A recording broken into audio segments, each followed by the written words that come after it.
नमस्कार।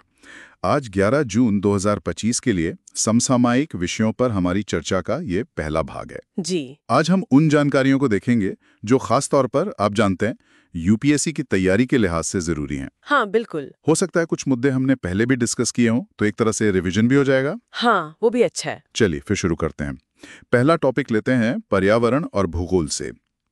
छत्तीसगढ़ का इंद्रावती राष्ट्रीय उद्यान, ये आजकल न्यूज में था। हाँ, वो नक्सल विरोधी अभियानों की वजह से। जी, और ये उद्यान इसलिए भी खास है क्योंकि यहाँ दुर्लभ जंगली भैंसों की शायद आखिरी कुछ आबादियों में से एक है। बिल्कुल सही। ये बायोडायवर्सिटी के लिहाज से बहुत अहम है और इसका नाम इंद्रावती नदी पर पड़ा है, जो इसकी नॉर्थ बॉर्डर बनाती है। अच्छा। और टेरेन की बात करें तो पहाड़ी इलाका है और ये कावल, ताड़ोबा, कान्हा इन टाइगर रिजर्व से जुड़ा हुआ भी है, तो एक कॉरिडोर जैसा बनता है।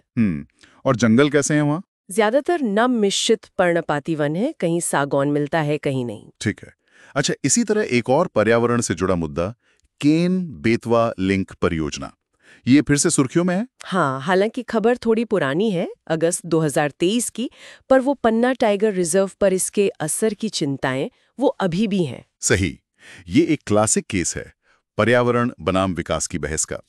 यूपीएससी के लिए तो ये हमेशा ही प्रासंगिक रहता है। बिल्कुल। देखिए, प्रोजेक्ट का मकसद है केन नदी का जो सरप्लस पानी है उसे बेतवा बेसिन में ट्रांसफर करना। इससे बुंदेलखंड रीजन को फायदा होगा, पानी मिलेगा, लेकिन जो दौधन बांध बनेगा, हाँ, उससे पन्ना टाइगर रिजर्व का करीब 6000 हेक्टेयर कोर एरिया डूबने का खतरा है। ये बड़ी चिंता है। बिल्कुल। ये वन्यजीव आवास का नुकसान तो है ही, साथ ही ये इंटरस्टेट रिवर लिंकिंग प्रोजेक्ट से जुड़े वो पारिस्थितिक सवाल भी खड़े करता है। सही कहा। अच्छा, अब जरा अंतर्राष्ट्रीय स्तर पर देखें। ग्वाटेमाला में फ्यूगो ज्वालामुखी फिर से सक्रिय हो गया है। हाँ, फ्यूगो, ये सेंट्रल अमेरिका का सबसे एक्टिव वोल्केनो है और ये एक स्ट्रैटोवोल्केनो है। स्ट्रैटोवोल्केनो मतलब वो परतदार ज्वालामुखी जिनकी ढलान खड़ी होती है और जो लावा और राख की परतों से बनते हैं, शंक्वाकार। इनमें अक्सर विस्फोट होते हैं क्योंकि लावा गाढ़ा होता है। अच्छा, खतरनाक। हाँ, 2018 में यहाँ काफी घातक विस्फोट हुआ था, तो ये आपदा प्रबंधन के लिहाज से भी एक इम्पोर्टेंट केस स्टडी है। तो एक तरफ ये प्राकृतिक आपदाएं हैं और दूसरी तरफ विज्ञान। देखिए, भारत में हींग की खेती में सफलता मिली है। हाँ, ये वाकई बड़ी खबर है। CSIR ने पालमपुर में, हिमाचल प्रदेश में, जी, वहां पहली बार हींग के पौधे में फूल और बीज बनने की रिपोर्ट दी है। ये क्यों महत्वपूर्ण है इतना? देखिए, भारत हींग इस्तेमाल तो बहुत करता है, पर हम पूरी तरह इंपोर्ट पर डिपेंडेंट हैं। अफगानिस्तान, ईरान, उज्बेकिस्तान से मंगाते हैं। अच्छा। हींग को ठंडा और सूखा रेगिस्तानी जैसा माहौल चाहिए, और इसका जो इस्तेमाल होता है वो है इसकी जड़ से निकलने वाला ओलियोगम रेजिन। वो गोंद जैसा पदार्थ। हाँ, गोंद और तेल जैसा। और जो व्यावसायिक किस्म है ना, फ्यूरुला एसाफोटिडा, वो भारत में नेचुरली नहीं उगती। तो ये सफलता मतलब हम शायद आत्मनिर्भर बन सकते हैं। कह सकते हैं। ये कृषि विविधीकरण और आयात घटाने की तरफ एक अहम कदम है। दिलचस्प। अच्छा, एक और खोज हुई है मेघालय में, बीटल की एक नई प्रजाति। हाँ, स्पेथा स्पाइना नुही, ये वीविल परिवार से है। कर्क्यूलियनिडे कहते हैं इसे। और इसमें खास क्या है? इसकी पीठ पर एक तलवार जैसी रीढ़ है, स्पाइन। इसी वजह से इसे एक बिल्कुल नए जीनस स्पेथा स्पाइना में रखा गया है। अच्छा, और इनका कोई फायदा हो सकता है।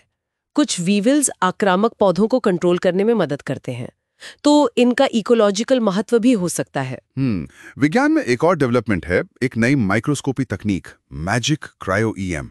नाम थोड़ा जटिल है। हाँ, मैजिक क्रायो ईएम।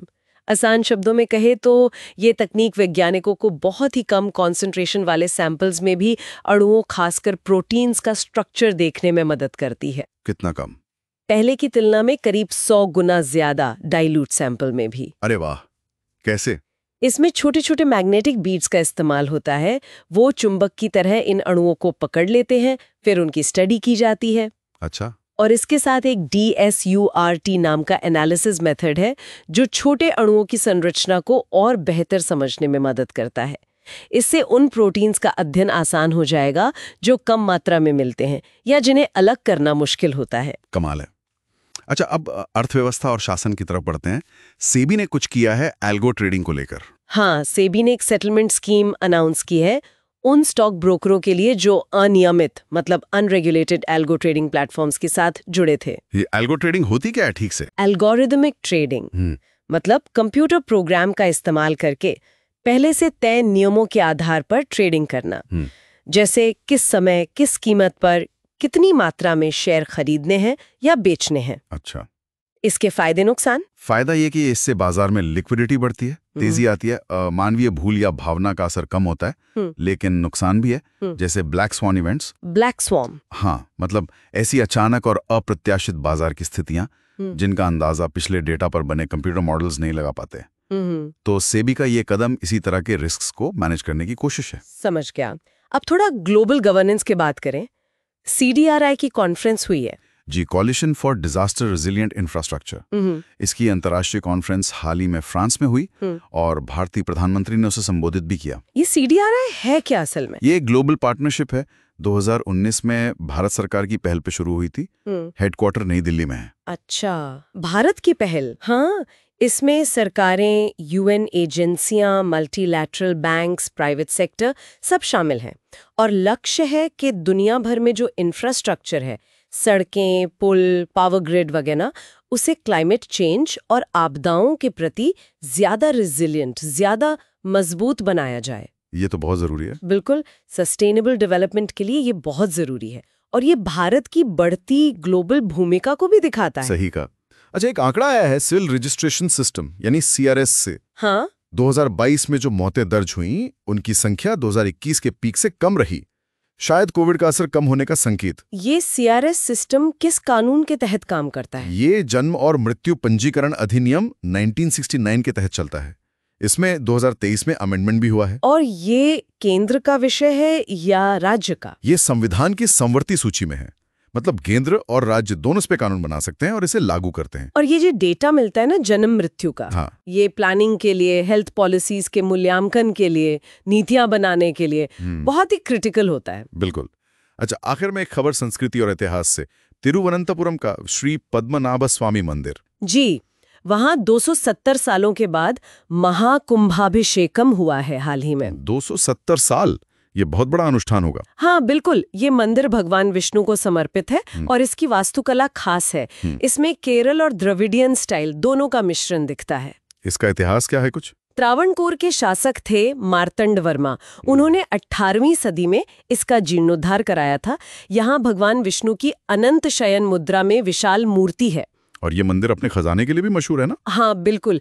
एक तो यहाँ माथिलकम रिकॉर्ड्स नाम से ताड़ के पत्तों पर लिखी पांडुलिपियां हैं और 2011 में इसके तहखानों से जो अपार संपत्ति मिली, उसके बाद तो इसे दुनिया का सबसे अमीर मंदिर माने जाने लगा। वाकई अद्भुत। तो ये थे 11 जून 2025 भाग 1 के कुछ खास समसामयिक विषय। हमने पर्यावरण, विज्ञान, अर्थव्यवस्था, संस्कृति, कई क्षेत्रों को कवर किया। हाँ, और इन सब को एक साथ देखने से ये पैटर्न समझ आता है कि कैसे ये अलग-अलग क्षेत्र एक दूसरे से इंटरकनेक्टेड हैं, एक दूसरे को प्रभावित करते हैं। बिल्कुल, और UPSC की तैयारी के लिए ये होलिस्टिक अप्रोच बहुत जरूरी है। जी। आज की चर्चा से एक सवाल सोचने के लिए छोड़ जाते हैं। जैसे मैजिक क्रायो EM जैसी नई तकनीकें हमें वो देखने में मदद कर रही हैं जो पहले अदृश्य था। हाँ, क्या उसी तरह डेटा और एनालिसिस, चाहे वो CRS के आंकड़े हों या एल्गो ट्रेडिंग के पैटर्न, हमें हमारी सामाजिक और आर्थिक व्यवस्थाओं को बेहतर ढंग से समझने में मदद कर सकते हैं? या फिर वे अनजाने में नई तरह की जटिलताओं और चुनौतियां पैदा कर रहे हैं? ये एक अच्छा सवाल है सोचने के लिए। अगर आपको हमारा ये विश्लेषण उपयोगी लगा हो तो प्लीज लाइक और सब्सक्राइब जरूर करें। हम जल्द ही भाग 2 लेकर वापस आएंगे। धन्यवाद। धन्यवाद।